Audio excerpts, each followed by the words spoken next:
Hello, नमस्कार दोस्तों। आज है 29 अक्टूबर और हम लोग पढ़ेंगे 29 अक्टूबर से बनने वाले सभी इम्पोर्टेंट करंट अफेयर। तो हम लोग चलते हैं। कल हम लोग क्लास में जो पढ़े थे उसका अगर रिवीजन करें तो औरंगाबाद रेलवे स्टेशन किस राज्य में स्थित है जिसका नाम बदलकर छत्रपति संभाजी नगर स्टेशन कर दिया गया है। तो ये है आपका महाराष्ट्र में। किस बैंक को 2025 में ग्लोबल फाइनेंस द्वारा दुनिया का सबसे अच्छा कंज्यूमर बैंक घोषित किया गया? तो एसबीआई। भारत के लिए एक दिवसीय क्रिकेट में सबसे ज्यादा रन बनाने वाले तीसरे खिलाड़ी कौन बने? तो रोहित शर्मा।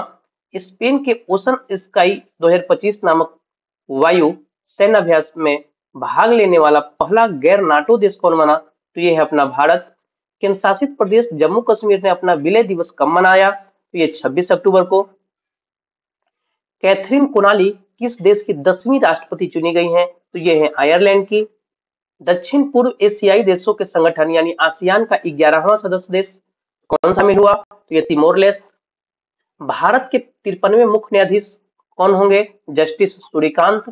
स्वर्ण भंडार में वृद्धि के कारण भारत का विदेशी मुद्रा भंडार कितनी सीमा पार कर चुका है? 700 अरब डॉलर पार कर चुका है, यानी 702 अरब डॉलर के आसपास ये पहुंच चुका है।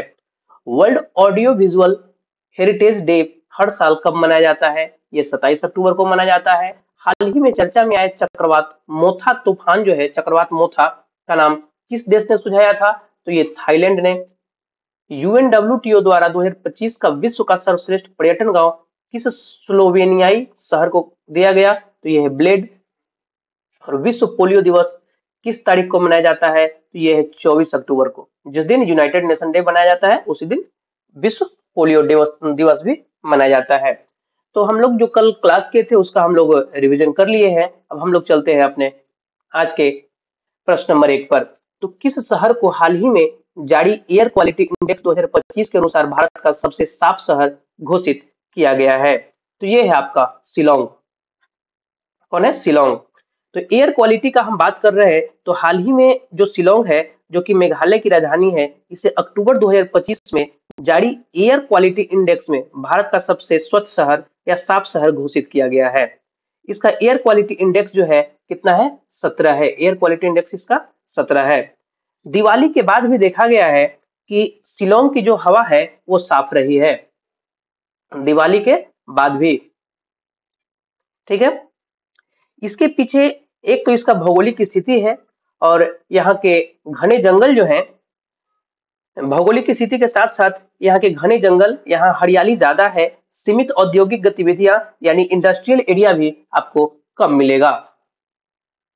यहाँ पे इंडस्ट्रियल एरिया जो है औद्योगिक, ये भी आपको कम मिलेगा, जिससे प्रदूषक तत्व जमा नहीं हो पाते हैं। यहाँ आप स्टेटमेंट देख सकते हैं कि सबसे साफ शहर Shillong Meghalaya, air quality index में भारत का रैंक जो है 17 है। अगर इसकी विशेषता की बात करें तो दिवाली के बाद भी हवा साफ रही, जो देश में प्रदूषण बढ़ते स्तर के विपरीत है। अगर हम ऑप्शन की बात करें तो दिल्ली, तो दिल्ली जो है यहाँ पर एयर पोल्यूशन को कम करने के लिए क्लाउड सीडिंग चलाया गया था। क्या?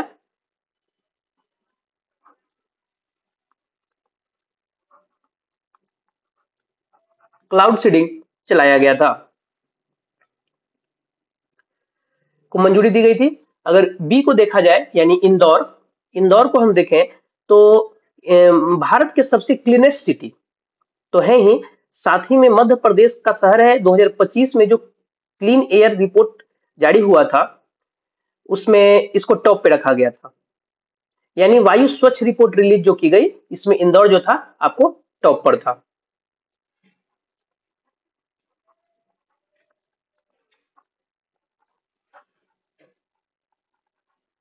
रिपोर्ट 2025 में टॉप पे था। ठीक है। कोलकाता की अगर बात करें तो यह भारत का सेफेस्ट सिटी है। कोलकाता भारत का सेफेस्ट सिटी है और यह पश्चिम बंगाल की कैपिटल है। हुगली नदी के किनारे बसा हुआ है और देश की पहली अंडर वाटर मेट्रो आपको यहीं से रिलेट करना है। तो हम लोग चलते हैं नेक्स्ट क्वेश्चन नंबर 2 पे। तो कौन सा देश पहली बार Asia Pacific accident investigation group की बैठक आयोजित कर रहा है? तो इसका राइट आंसर हो जाएगा भारत। देखिए, आज का जो कंटेंट है ना, आज ज्यादातर हम इवेंट और समिट वाले क्वेश्चन को देखने जा रहे हैं, ठीक है, जिसमें कि भारत पहली बार 28 से 31 अक्टूबर 2025 तक Asia Pacific accident investigation group की बैठक और कार्यशाला की मेजबानी कर रहा है। यह महत्वपूर्ण यह एक महत्वपूर्ण एविएशन सेफ्टी कार्यक्रम है, जिसमें अंतर्राष्ट्रीय नागर विमानन संगठन के एशिया प्रशांत क्षेत्र के सदस्य देशों के लगभग 90 प्रतिनिधि, कितने 90 प्रतिनिधि और वैश्विक संस्थानों के विशेषज्ञ इसमें शामिल होंगे। अगर हम ऑप्शन की बात करें तो मालदीव, मालदीव जो है करेंट से अगर हम रिलेट करें तो money swapping,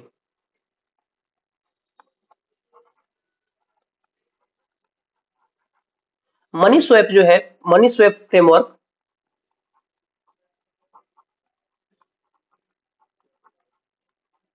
money swap framework को लेकर भारत और मालदीव के बीच डील हुआ था। थाईलैंड को देखें तो भारत और थाईलैंड के बीच जो है एक्सरसाइज होता है, इसका नाम क्या है, मैत्री, जिसका 14वां संस्करण हाल ही में मेघालय के उमरोई में हुआ है। कहा, मेघालय के उमरोई में आयोजित किया गया है। कल हमने एक चक्रवात देखा था जिसका नाम था जिसका नाम मोथा था। क्या था, मोथा। उसका भी नामकरण जो है ये आपको थाईलैंड ही किया था, थाईलैंड ही उसका नाम सुझाया था। चाइना की बात करें तो के विजय, के वीजा, विजय नहीं, के वीजा, के वीजा प्रोग्राम जो है हमने चाइना के साथ ही आपको रिलेट करवाया था।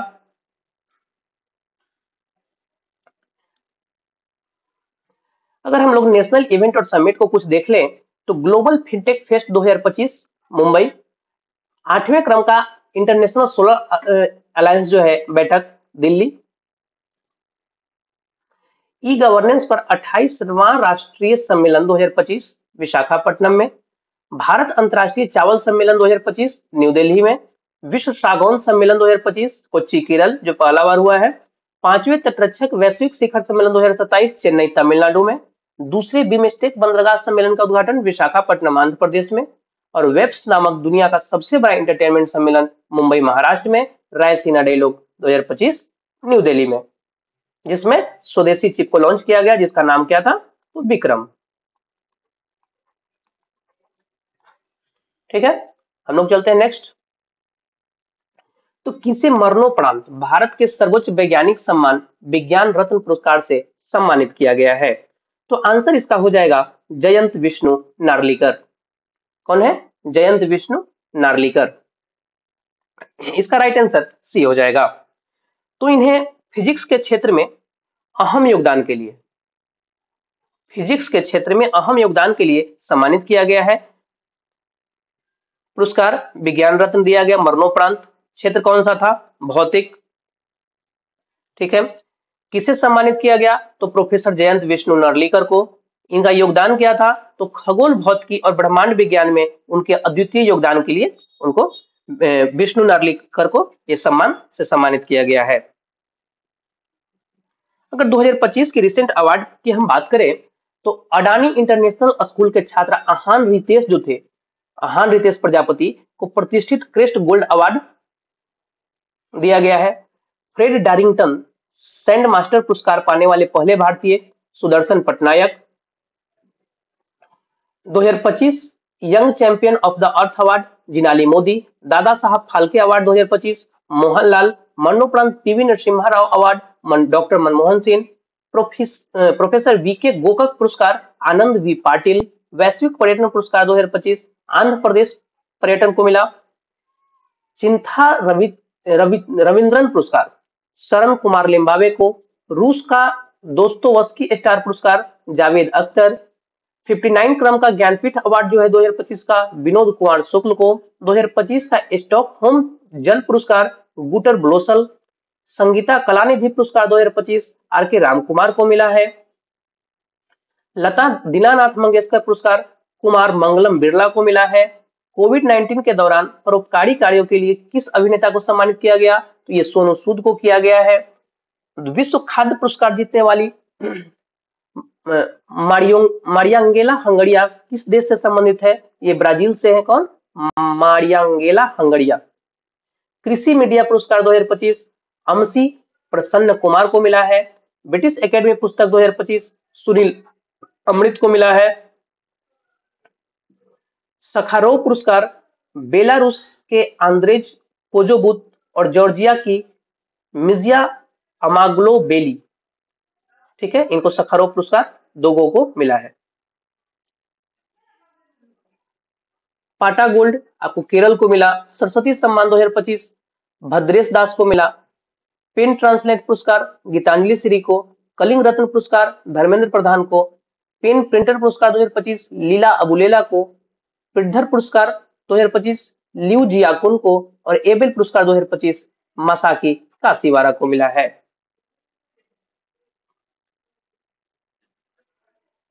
नेक्स्ट क्वेश्चन पे हम देखें तो इच्छा मृत्यु को वैध बनाने वाला पहला लैटिन अमेरिकी देश हाल ही में कौन सा बना? तो आंसर इसका हो जाएगा उरुग्वे। क्या हो जाएगा? उरुग्वे, ठीक है।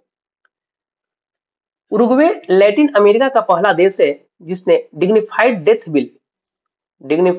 बिल के तहत इच्छा मृत्यु को कानूनी मान्यता दी है। यह कानून वयस्कों को जो मानसिक रूप से स्वस्थ हैं और लाइलाज बीमारी से ग्रसित हैं, स्वास्थ्य पेशेवर की मदद से इच्छा मृत्यु का विकल्प देता है। देखिए, इसका कहने का मतलब यह है कि जो मेंटली तो ठीक है, कोई दिक्कत नहीं है, लेकिन फिजिकली इतनी बुरी तरह से वो माने बीमार है कि वो कई सालों से आईसीयू में लगातार पड़े हुए है, भर्ती है, ऐसे बीमारी से पीड़ित है कि जिसका कोई इलाज ही नहीं है। तो अब उनके लिए जिंदगी ऐसी हो गई है कि उनको मौत ज्यादा आसान लग रहा है कि अगर हम मर जाते तो हमारे लिए ज्यादा अच्छा होता। इसलिए उरुग्वे गवर्नमेंट ने ऐसा प्रावधान किया है कि इच्छा मृत्यु को लीगल किया जाए।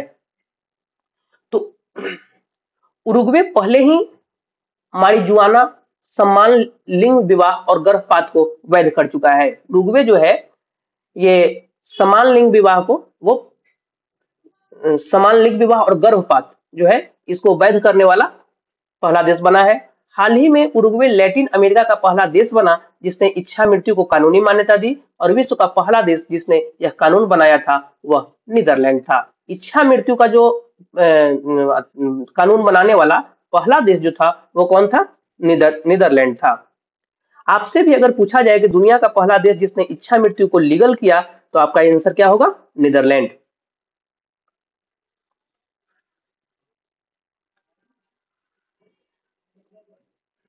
उरुग्वे को मैप के थ्रू अगर डिस्कस कर लेते हैं तो देखिए ये है आपका उरुग्वे, ठीक है, जो कि साउथ अमेरिका की कंट्री है। अटलांटिक ओशियन से ये अपना बॉर्डर साझा करती है। अटलांटिक ओशियन से बॉर्डर साझा करती है। उरुग्वे की राजधानी हो गई मोंटेविडियो। मुद्रा हो गए पेसो उरुग्वेयो। आधिकारिक भाषा हो गए स्पेनिश। Uruguayan sign language. राष्ट्रपति हो गए यामादू ओरसी, ठीक है। उरुग्वे को देखिएगा तो ये पैसिफिक ओशियन ये एरिया वाइज, वॉल्यूम वाइज या डेप्थ वाइज, ये जो आपको पैसिफिक ओशियन है यानी प्रशांत महासागर, ये इसको अगर आप याद कीजिएगा आपको याद भी होगा कि अगर इसको आप वॉल्यूम वाइज देखिए, डेप्थ वाइज देखिए या एरिया वाइज देखिए, ये सबसे बड़ा, दुनिया का सबसे बड़ा महासागर है, ठीक है। और इसका सबसे गहरा बिंदु जो है मेरियाना ट्रेंच है।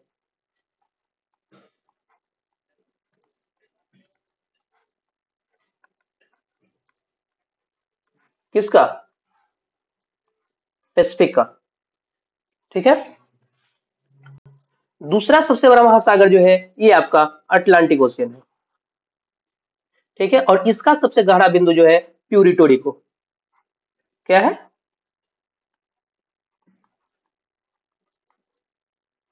प्यूरिटो रिको। प्यूरिटो रिको ट्रेंच कर सकते हैं,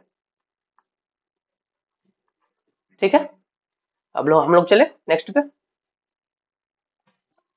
दुनिया के सबसे उम्रदराज शासक पॉल बिया ने फिर से किस देश के राष्ट्रपति का चुनाव जीता है? तो ये अभी हाल ही में कैमरून के राष्ट्रपति का चुनाव जीते हैं। कहाँ के? कैमरून के। दुनिया के सबसे उम्रदराज शासक, ये दुनिया के सबसे उम्रदराज शासक है। कितनी उम्र में इनकी ये कितनी उम्र हुई है? तो इनकी उम्र हो चुकी है 92 वर्ष। कितना? 92 वर्ष के इन्होंने फिर से कैमरून के राष्ट्रपति का चुनाव जीता, जो इनकी 8वां कार्यकाल है। कैवां कार्यकाल है? ये इनका 8वां कार्यकाल है। उन्हें 53.66% मत प्राप्त हुआ। बिया ने 1982 में पदभार संभाला था और तब से सत्ता पर उनकी पकड़ मजबूत है और उन्होंने 2008 में राष्ट्रपति पद की सीमा को समाप्त कर दिया। 2008 में एक कानून बना दिया कि राष्ट्रपति की सीमा कुछ नहीं है, वो समाप्त कर दिए और बड़े अंतर से दोबारा चुनाव जीते।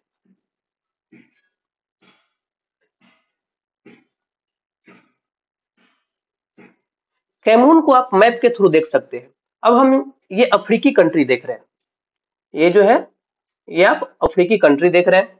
ठीक है, अफ्रीका के ये वेस्टर्न पार्ट में कैमरून है। ये देखेंगे तो अटलांटिक ओशियन से बॉर्डर शेयर करता है। किससे? ये है अटलांटिक ओशियन, इससे ये अपना ये बॉर्डर साझा करता है। कैमरून की राजधानी याउंडे, राष्ट्रपति पॉल बिया, प्रधानमंत्री जोसेफ नगुटे, मुद्रा सेंट्रल अफ्रीकन CFA फ्रैंक और आधिकारिक भाषा हो गए फ्रेंच और अंग्रेजी, यानी ऑफिशियल लैंग्वेज। अगर हम लोग हाल ही में यानी यहाँ से कुछ राष्ट्रपतियों का रिवीजन कर लेते हैं। हम कल के क्लास में एक क्वेश्चन में स्लाइड, ये वाला स्लाइड, राष्ट्रपति का जो स्लाइड था वो लगाना हम भूल गए थे, गलती से मिस हो गया था। तो इसका आज हम लोग रिवीजन अच्छे से कर ले, जो कल छूट गया था। तो राष्ट्रपति, वेनेजुएला के राष्ट्रपति जो है निकोलस मादुरो, अर्जेंटीना के जेवियर मिलेई, अमेरिका के डोनाल्ड ट्रंप जो 47वें क्रम के हैं, मेक्सिको के राष्ट्रपति हैं क्लाउडिया शिनबाम, क्रोएशिया के जोरान मिलानोविक, यूक्रेन के व्लादिमीर जेलेंस्की, सिंगापुर के थर्मन सनमुगरत्नम, श्रीलंका के अनुरा कुमारा दिसानायके, ताइवान के लाई चिंगते, पाकिस्तान के आसिफ अली जरदारी, वियतनाम के लुओंग कुओंग, मिस्र के राष्ट्रपति हैं अब्देल फतह अल सीसी, दक्षिण अफ्रीका के सिरिल रामफोसा, रूस के हैं व्लादिमीर पुतिन, अल्जीरिया के हैं अब्देल मजीद तेबोने, रवांडा के राष्ट्रपति हैं पॉल कगामे, लिथुआनिया के गीतानस नौसेदा, आइसलैंड के हैं हल्ला टॉम्सडॉटिर, चीन के हैं शी जिनपिंग, नामीबिया के राष्ट्रपति हो गए नेटुम्बो नंदी नदैतवा, सूरीनाम के जेनिफर सिमंस, सेशल्स के हो गए पैट्रिक हर्मिनी, बोलीविया के राष्ट्रपति रिगो पाज और आयरलैंड के राष्ट्रपति कैथरीन कोनोली हैं।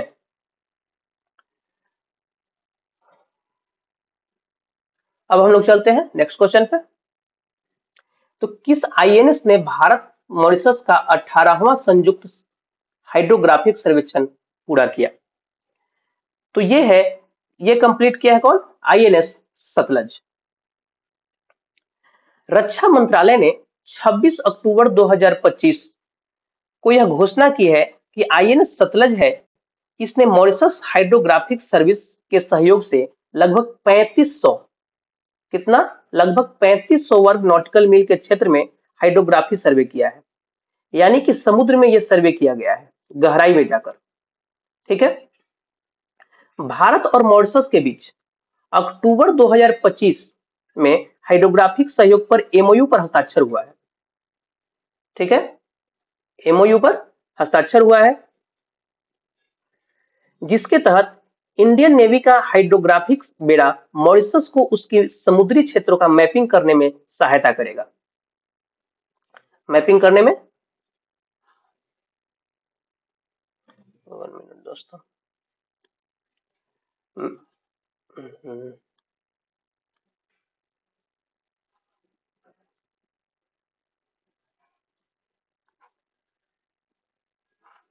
मैपिंग करने में सहायता करेगा और मॉरिशस के कर्मियों को भी ट्रेनिंग प्रदान करेगा, प्रशिक्षण देगा।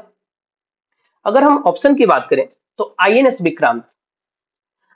विक्रांत पर अभी दिवाली का सेलिब्रेशन प्रधानमंत्री नरेंद्र मोदी के द्वारा किया गया था। देश का पहला इंडिजीनियस एयरक्राफ्ट कैरियर का नाम विक्रांत है। INS कलवरी की बात करें तो ये प्रोजेक्ट 75 के तहत बनी स्कॉर्पियन पनडुब्बी है और उसका नाम क्या क्या है? कलवड़ी, कंडेरी, करंज, बेला, वागीर और वागसीर। प्रोजेक्ट 75 के तहत 6 पनडुब्बी स्कॉर्पियन पनडुब्बी बने हैं और छठे क्रम के जो है वो है वागसीर। आईएनएस अरिहंत जो है, आईएनएस अरिहंत की अगर बात करें किया जाए तो ये न्यूक्लियर सबमरीन का एग्जाम्पल हो जाएगा। ठीक है, आईएनएस अरिहंत। अंतरराष्ट्रीय नृत्य और संगीत महोत्सव उद्भव उत्सव 2025 का आयोजन किस शहर में किया जा रहा है? तो अंतरराष्ट्रीय नृत्य महोत्सव का जो आयोजन है यह एमपी के ग्वालियर शहर में किया जा रहा है। ठीक है, और यह इसका 20वां एडिशन है। कैवा एडिशन है इसका? 20वां एडिशन है, जिसमें भारत और विदेशों से 1000 से अधिक कलाकार, भारत और विदेश मिला के 1000 से अधिक कलाकार भाग ले रहे हैं, जिसका उद्देश्य क्या है? नृत्य, संगीत और कल्चरल आदान प्रदान के माध्यम से यूनिटी और समरसता को बढ़ावा देना। ठीक है, अगर हम ऑप्शन की बात करें तो ग्वालियर, ग्वालियर की अगर बात किया जाए तो एक तो आप ग्वालियर से रिलेट कर सकते हैं कि इसे यूनेस्को के द्वारा इसे सिटी ऑफ म्यूजिक का दर्जा दिया गया है। किसका?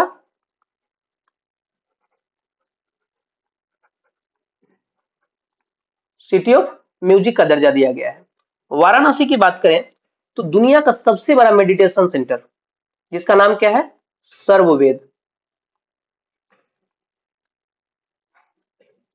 ठीक है, जयपुर, जिसे आप पिंक सिटी कहते हैं, यह भारत का पेरिस है। भारत का पेरिस भी इसको कह सकते हैं आप। भोपाल, यहाँ जो है कमलापति रेलवे स्टेशन जो है, कमलापति कमलापति रेलवे स्टेशन। ठीक है, ये जो है ये दुनिया का पहला वर्ल्ड क्लास रेलवे स्टेशन हो जाएगा। और कमलापति रेलवे स्टेशन का नाम पहले जो था हबीबगंज रेलवे स्टेशन था। क्या था? Habibganj railway station. एक स्लाइड के थ्रू हम इंपॉर्टेंट फेस्टिवल का अगर डिस्कशन कर लेते हैं तो Khubani blossom Ladakh, cherry blossom Meghalaya, हेरस फेस्टिवल जम्मू कश्मीर, खजुराहो मध्य प्रदेश, ओनम केरल, पोंगल तमिलनाडु, सोनपुर मेला बिहार में, बीकानेर ऊंट महोत्सव राजस्थान, हरेली और छेछरा महोत्सव छत्तीसगढ़, नागा मिर्च महोत्सव नागालैंड, सरहुल फेस्टिवल झारखंड में, समक्का सरक्का फेस्टिवल तेलंगाना, पुष्कर मेला और जैसलमेर डेजर्ट फेस्टिवल राजस्थान, निगोल चकोबा मणिपुर में। आप यहां से देखिएगा 3-4 जो है लगातार मणिपुर के हैं। चेहरा ओबा उत्सव मणिपुर, सिरोई लिली महोत्सव मणिपुर, येसांग महोत्सव मणिपुर, कचाई लेमन मणिपुर, बोनालू उत्सव तेलंगाना, मुढेड़ा डांस फेस्टिवल गुजरात में, गीता महोत्सव हरियाणा, हेमिस फेस्टिवल लद्दाख, परशुराम कुंड मेला अरुणाचल प्रदेश और बथुकम्मा महोत्सव तेलंगाना। अब हम लोग चलते हैं नेक्स्ट क्वेश्चन पे। तो केंद्रीय गृह मंत्री अमित शाह ने हाल ही में पीएम मत्स्य संपदा योजना के तहत डीप सी फिशिंग वेसल्स का शुभारंभ कहां किया है? तो ये है आपका विशाखापट्टनम। इसकी शुरुआत कहां हुई रिसेंटली में? विशाखापट्टनम में। ये सहकारिता मंत्रालय भी, ये जो है आपके गृह मंत्री, ये सहकारिता मंत्रालय भी संभाल रहे हैं। 1 मिनट दोस्तों, ये सहकारिता मंत्रालय भी संभाल रहे हैं। ये मुंबई के मझगांव डॉक में प्रधानमंत्री मत्स्य संपदा योजना के तहत डीप सी फिशिंग वेसल्स यानी गहरे समुद्र में मछली पकड़ने वाले जहाज का उद्घाटन किए। यह पहल मत्स्य पालन क्षेत्र को सशक्त बनाने और मछुआरों की आय बढ़ाने की दिशा में महत्वपूर्ण कदम है। उनका इनकम बढ़ाने के लिए ये सब किया जा रहा है। तो ऑप्शन की अगर हम बात करें विशाखापट्टनम, यहाँ पे आप 21 जून से अगर आपको कुछ याद हो तो इंटरनेशनल योगा डे जो हुआ था 2025 का, इस साल विशाखापट्टनम ही होस्ट किया था। अगर चेन्नई की हम बात करें तो चेन्नई में डायबिटीज बायो बैंक जो कि चेन्नई में ही लॉन्च हुआ था। कोच्चि में अगर देखा जाए तो सागौन फेस्टिवल का आयोजन कोच्चि केरल में हुआ था।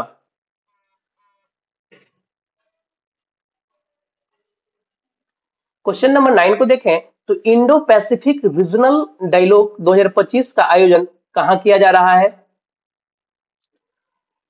तो इसका आंसर आपको हो जाएगा नई दिल्ली में। इसका आयोजन राजधानी दिल्ली में किया जा रहा है। इसका राइट आंसर बी हो जाएगा, सॉरी, नई दिल्ली में।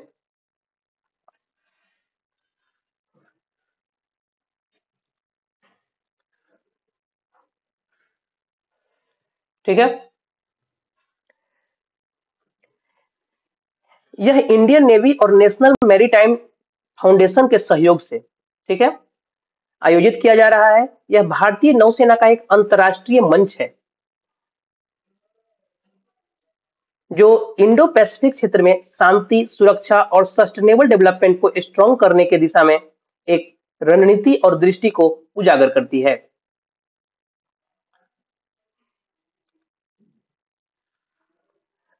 अगर हम लोग दिल्ली के करंट अफेयर पढ़े हुए बहुत दिन हो गए, तो उसको अगर एक नजर फिर से हम देख लें तो शहरों में वन्य जीव और पारिस्थितिकी पर्यटन को बढ़ावा देने के लिए वैश्विक वन्य जीव मेला 2025 नई दिल्ली में आयोजित किया गया। राजीव वर्मा को हाल ही में दिल्ली का मुख्य सचिव, किसको? राजीव वर्मा को दिल्ली का मुख्य सचिव नियुक्त किया गया। दिल्ली में सेमिकॉन इंडिया 2025 के उद्घाटन में केंद्रीय मंत्री अश्वनी वैष्णव ने प्रधानमंत्री नरेंद्र मोदी को भारत की पहली स्वदेशी चिप सौंपी, जिसका नाम विक्रम था। बैडमिंटन विश्व चैंपियनशिप 2026 का आयोजन दिल्ली करेगा। दिल्ली पुलिस का नया आयुक्त सतीश गोलचा हो गए। नई दिल्ली में 11वें राष्ट्रीय हथकरघा दिवस समारोह के दौरान हार्ट ऑन व्हील्स की शुरुआत की गई। दिल्ली विधानसभा भारत की पहली ऐसी विधानसभा है जो पूरी तरह से सौर ऊर्जा से संचालित है। प्रधानमंत्री नरेंद्र मोदी ने सेंट्रल विस्टा प्रोजेक्ट के तहत बनने वाले कर्तव्य भवन का उद्घाटन किया। क्लाउड सीडिंग की मंजूरी, दिल्ली में एयर पोल्यूशन खराब होने के कारण उसको क्लाउड सीडिंग की मंजूरी दी गई है और पहला ई वेस्ट इको पार्क आपको दिल्ली में ही मिलेगा।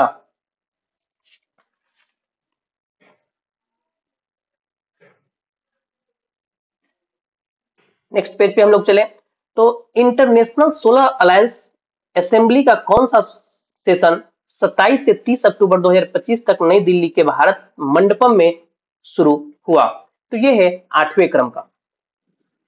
ठीक है, पहले भी हमने डिस्कस किया है कि इंटरनेशनल सोलर अलायंस की 8वीं बैठक दिल्ली होस्ट करने जा रहा है। 27 से 30 अक्टूबर तक 4 दिवसीय ये कार्यक्रम है। ठीक है, 27 से 30 अक्टूबर तक 4 दिवसीय ये कार्यक्रम है। ये इसमें 124 देश हिस्सा लेंगे और दुनिया भर से 40 से ज्यादा मंत्री इस सेशन में शामिल होंगे। इंटरनेशनल सोलर अलायंस का ये 8वें संस्करण है। इसमें 4 स्ट्रेटेजिक पिलर, ठीक है, 4 स्ट्रेटेजिक पिलर पर फोकस किया जा रहा है। Catholic finance, catalytic finance hub, global capacity centre और डिजिटलाइजेशन, क्षेत्रीय और देश स्तरीय जुड़ाव और टेक्नोलॉजी रोड मैप और पॉलिसी जो है इस पे ध्यान दिया जा रहा है। अगर इंटरनेशनल सोलर अलायंस के बारे में अगर कुछ हम लोग देखें तो इंटरनेशनल सोलर अलायंस एक ग्लोबल पहल है जिसे भारत और फ्रांस ने 2015 में पेरिस में कॉप 21 में लॉन्च किया था। इसीलिए इसको कॉप 21 के नाम से उसको जाना जाता है।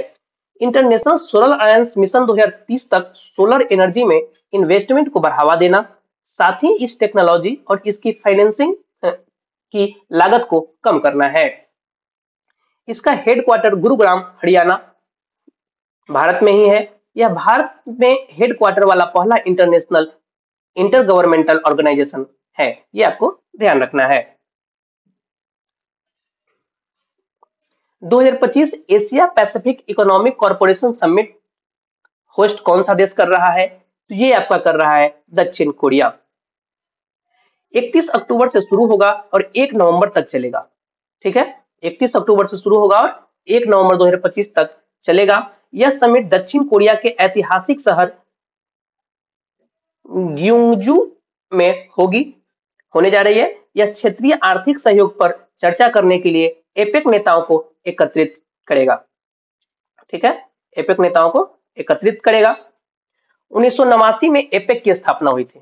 कब हुई थी? 1989 में एपेक की स्थापना हुई थी और इस एशियाई पैसिफिक क्षेत्र में व्यापार, सस्टेनेबल ग्रोथ और इंटीग्रेशन को बढ़ावा देने वाला एक क्षेत्रीय आर्थिक फोरम है। इसका फोरम मकसद सदस्य देशों में समावेशी और इनोवेटिव विकास सुनिश्चित करना है। अगर हम ऑप्शन की बात करें तो ब्राजील जो है इस साल का COP30 होस्ट कर रहा है। थाईलैंड इस साल का जो बीमस्टेक है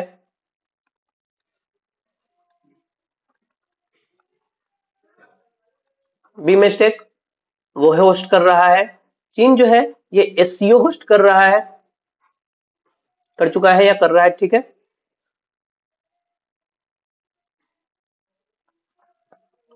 अगर हम दक्षिण कोरिया की बात करें, ठीक है, तो इसकी राजधानी आपको सियोल, मुद्रा दक्षिण कोरियाई वॉन, राष्ट्रपति ली जे म्यूंग। तो ये आप देख रहे हैं, ये दक्षिण कोरिया जो है, दक्षिण कोरिया और उत्तर कोरिया, ठीक है, दक्षिण कोरिया और उत्तर कोरिया के बीच में ये आपको 38 डिग्री पैरेलल लाइन आपको जाता है, ठीक है। 5G नेटवर्क लॉन्च करने वाला दुनिया का पहला देश जो है आपका साउथ कोरिया है। नेक्स्ट क्वेश्चन चलें। तो किस राज्य सरकार ने IT विजन 2031 प्लान का ड्राफ्ट पेश किया है? इसका आंसर हो जाएगा केरला। केरल सरकार ने IT विजन 2031 प्लान लॉन्च किया है।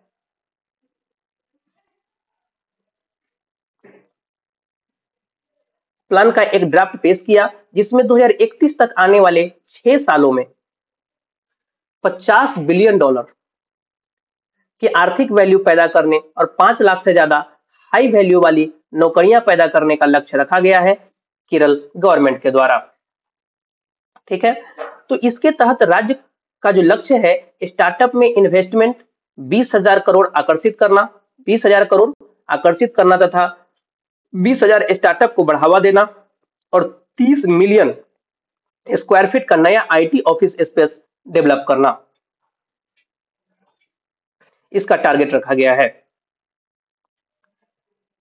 ठीक है। अगर केरल के बारे में हम लोग देखें तो इसकी राजधानी तिरुवनंतपुरम, CM पिनरई विजयन, गवर्नर राजेंद्र अर्लेकर। केरल का करंट अफेयर देख लें तो केरल वन्य जीव संरक्षण अधिनियम 1972 में संशोधन करने वाला पहला राज्य बन गया। केरल पर्यटन को सबसे आकर्षक सोशल मीडिया अभियान के लिए प्रतिष्ठित पाटा गोल्ड अवार्ड से सम्मानित किया गया। भारत का पहला 100% डिजिटल साक्षर राज्य है केरल। केरल के अलेप्पी जिले का आर्थकल पुलिस स्टेशन का पहला ISO प्रमाणित पुलिस थाना बन गया है। 10वीं कक्षा के सभी छात्रों के लिए रोबोटिक्स शिक्षा को अनिवार्य करने वाला पहला राज्य केरल है। तिरुओनम का त्योहार मनाया जाता है केरल में। केरल उच्च न्यायालय ने पहाड़ी पर्यटन स्थलों में सिंगल यूज प्लास्टिक पर प्रतिबंध लगा दिया। केरल वरिष्ठ नागरिक आयोग स्थापित करने वाला पहला भारतीय राज्य बन गया। कोझिकोड शहर जो है भारत का पहला यूनेस्को साहित्य का शहर घोषित किया गया। मत्स्य पालन और जलीय कृषि के विकास में योगदान के लिए केरल को सर्वश्रेष्ठ समुद्री राज्य का पुरस्कार प्रदान किया गया। एक्सपायर हो चुकी दवाओं को इकट्ठा करने और उनका निपटान के लिए एन प्राउड लॉन्च किया गया है, ये केरल के द्वारा। तो कल आपसे हम प्रश्न पूछे थे कि Mercer CF global pension index 2025 में भारत किस स्थान पे है? तो ये इसका राइट आंसर हो जाएगा आपका 52। फिर दूसरा क्वेश्चन आपसे पूछे थे कि ब्रिक्स अंतरराष्ट्रीय पुरस्कार 2025 से किसे सम्मानित किया गया है? तो ये है आपके अब्बू सुफियान खारखूब, ठीक है। आज का आपका क्वेश्चन होगा कि किस देश ने कफाला प्रणाली जैसी कुप्रथा को बंद करने की घोषणा की है? इसका जवाब आप कमेंट बॉक्स में बताइएगा। और किसने ब्रिटिश एकेडमी पुस्तक पुरस्कार 2025 जीता? इसका भी जवाब आप कमेंट बॉक्स में जरूर से जरूर बताएं। आपको ये वीडियो धन्यवाद। आपको ये वीडियो अच्छा लगे तो इसे लाइक करें, चैनल को सब्सक्राइब करें और अधिक से अधिक इसे शेयर करें ताकि आपके साथ साथ आपके दोस्त भाई बंधु को भी इस क्लास का बेनिफिट हो और वो अपने लक्ष्य में सफलता प्राप्त कर सके। धन्यवाद।